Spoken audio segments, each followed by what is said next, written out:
예수님께서는 하느님의 나라를 선포하고 병자들을 고쳐주라고 제자들을 보내셨다. 루카복음 9장 1절에서 6절. 루카가 전한 거룩한 복음입니다.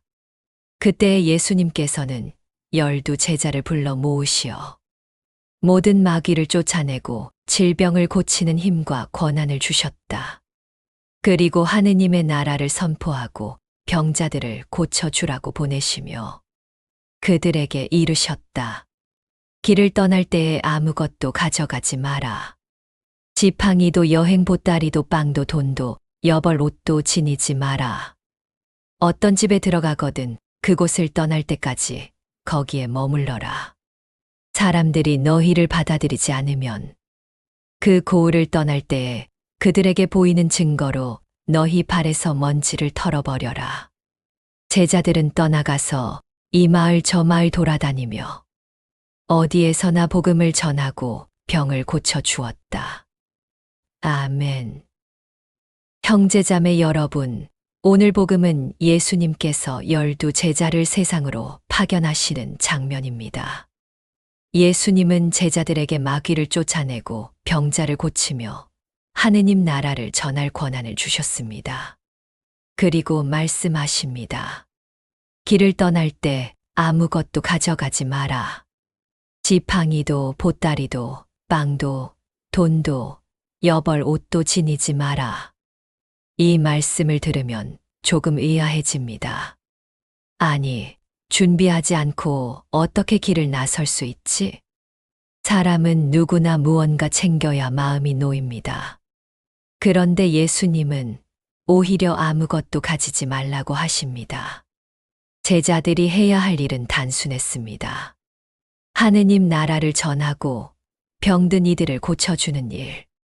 그러니 세상적인 걱정은 내려놓고 오직 맡겨진 사명에 집중하라는 것이었습니다. 손에 빵이 있으면 빵을 의지하고 지갑에 돈이 있으면 돈을 의지합니다. 그러나 아무것도 없을 때 우리는 더욱 간절히 하느님을 의지하게 됩니다. 이 말씀을 묵상하면서 제가 아는 한 신자 어르신의 이야기가 떠올랐습니다.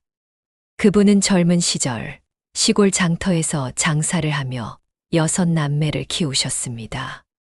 어느 날 장사하러 가는 길에 돈지갑을 잃어버렸습니다. 그날은 장터까지 나가도 손에 가진 게 빵 한 조각과 성당에서 받아온 주보밖에 없었습니다. 속으로 오늘은 다 망했다 하고 낙심이 되었습니다. 그때 그분은 장터 한쪽에 앉아 이렇게 기도했다고 합니다. 주님, 저는 가진 게 아무것도 없습니다. 오늘 하루를 주님께 맡깁니다. 그런데 놀랍게도 그날 장사가 오히려 잘 되었습니다. 손님이 먼저 와서 외상으로 물건을 가져가고 또 어떤 이는 먹을 것을 나누어 주었으며 예상치 못한 도움들이 이어졌습니다. 그분은 저녁에 이렇게 고백하셨습니다. 아무것도 없다고 생각했는데 주님께서 필요한 것을 다 채워주셨습니다. 가진 게 없을 때 오히려 주님을 더 크게 느꼈습니다. 형제자매 여러분, 사실 우리도 모두 작은 파견받은 사람들입니다. 가정에서, 본당에서, 이웃과 함께하는 자리에서 하느님 나라를 전하는 사명을 받았습니다. 크고 거창한 것이 아니어도 괜찮습니다. 아픈 이웃을 위로하는 말 한마디, 홀로 사는 분께 드리는 따뜻한 전화 한 통, 가족을 향한 인내와 미소, 이 모든 것이 주님께서 맡기신 파견의 길입니다. 그런데 이 길을 걷다 보면 내려놓아야 할 것도 많습니다. 자존심을 내려놓고 먼저 손 내밀어야 할 때도 있고, 내 시간을 조금 내어 이웃에게 베풀어야 할 때도 있습니다. 마음속 원망이나 불안을 내려놓을 때 비로소 주님이 주시는 평화를 느낄 수 있습니다. 예수님은 또 이렇게 말씀하십니다.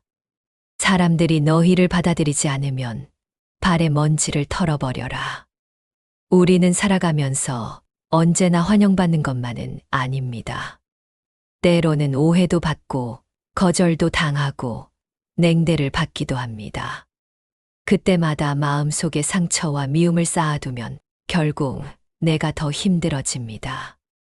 발에 먼지를 털듯이 마음속 원망과 미련도 털어버려야 합니다. 그렇게 할 때 우리는 더 가볍게, 더 자유롭게 주님의 길을 걸을 수 있습니다.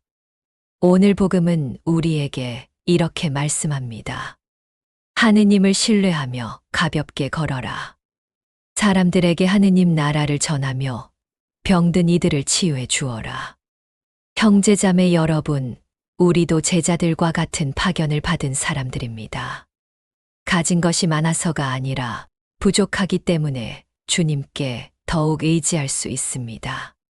그리고 그 길에서 반드시 주님께서 우리와 함께 하시고 필요한 것을 채워 주실 것입니다.